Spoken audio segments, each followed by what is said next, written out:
గజల్ని ఆ గేయాన్ని ఎవరు రాశారు? ఆయన యొక్క ఇతర రచనలు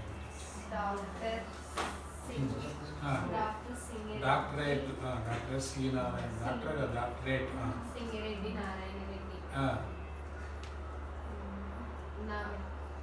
చెప్పు ఆయన ఇతర రచనలు. ఆయన జ్ఞానపీఠ అవార్డు పొందాడు ఒక రచన వల్ల. విశ్వంబరతో జ్ఞానపీఠ అవార్డు పొందాడు. తర్వాత ఇంకేం రాశాడు?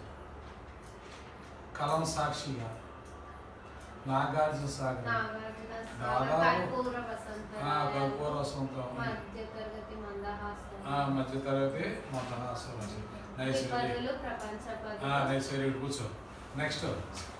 నెక్స్ట్ ఎడారిలో ఈ దెబ్బలు దున్నితే పదం ఎందుకు? చెప్పు ఎందుకు అది చెప్పాలి. ఎడారి దెబ్బలు కరెక్ట్గా చెప్పండి. దున్నితే పొలం ముందు ఎన్నో జాగ్రత్తగా రాసుకో. ఎడారి దెబ్బలు చెప్పదు తిరుగుతుంది. ఎడారి దెబ్బలు అంటే మొత్తం ఇసుక నేల ఉంటుంది. కాక్టస్ మొక్కలు ఏమంటే వాటి ద్వారా వచ్చే వాటర్ తాగుతూ ఉంటారు. వాటర్ ఉండదు. కానీ చదువుకునే విద్యార్థికి కూడా మాకు బట్టలు లేవు, డబ్బులు లేవు, అది ఇది వంక చెప్పి ఏదో ఒకటి ఎస్కేప్ అవుతూ ఉంటారు విద్యార్థులు.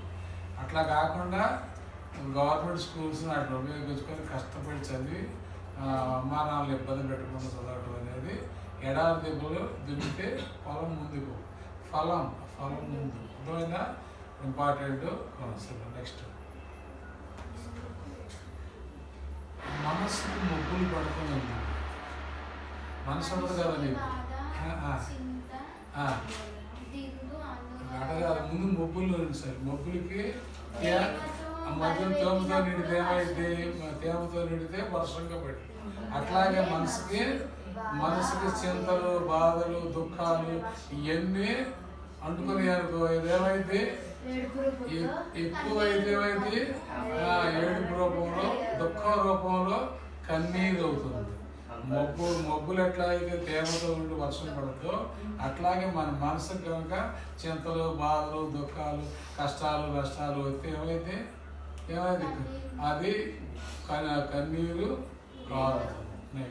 నెక్స్ట్ పరోపకారం, పాటు పడటువంటి, పరుల కొరకు పాటు పడటువంటి. పరులు కంటే ఇతరులు పరులు అంటే చెప్పు.